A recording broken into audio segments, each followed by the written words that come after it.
ही क्षेत्रों में रोजी रोजगार की गारंटी हो।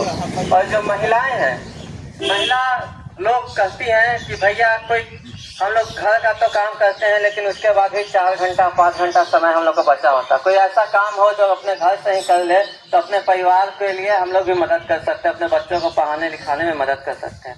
उनके लिए प्रशांत जी चाहते हैं कि जीविका के माध्यम से जोड़कर 4% वार्षिक ब्याज दर पे लोन दिया जाए।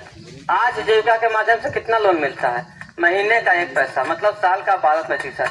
अगर आज 1 लाख रुपया लोन लीजिएगा तो आपको साल का 12,000 ब्याज देना पड़ेगा। लेकिन प्रशांत जी चाहते हैं कि कम ऋण में, कम ब्याज दर में, मतलब साल का 4% ब्याज, मतलब आपको 3 महीना में 1% देना पड़ेगा। आज अगर आप 1 लाख रुपया का लोन लेते हैं तो आपको महीने का मात्र 4% यानी कि 4,000 ब्याज लगेगा। और आप आज इस नीतीश जी की व्यवस्था से जब आप लोन लेते हैं तो आपको 1 लाख रुपए में 12,000 लगेगा।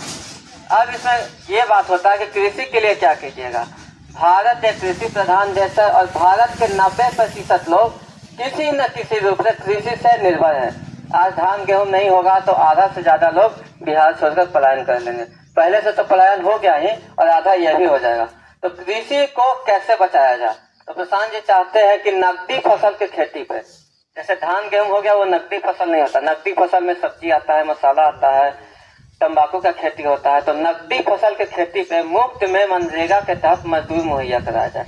जैसे मजदूर जो आज गुजरात, बम्बे, दिल्ली पलायन कर गया है, जब कृषि को मनरेगा के तहत जोड़ दिया जाएगा तो मजदूरों को मनरेगा के तहत रोजी रोजगार मिल गया। तो जो मजदूर बाहर में है उसको 10 से 15,000 रुपए के लिए बाहर नहीं जाना पड़ेगा, वो यहीं आकर रोजगार करेंगे।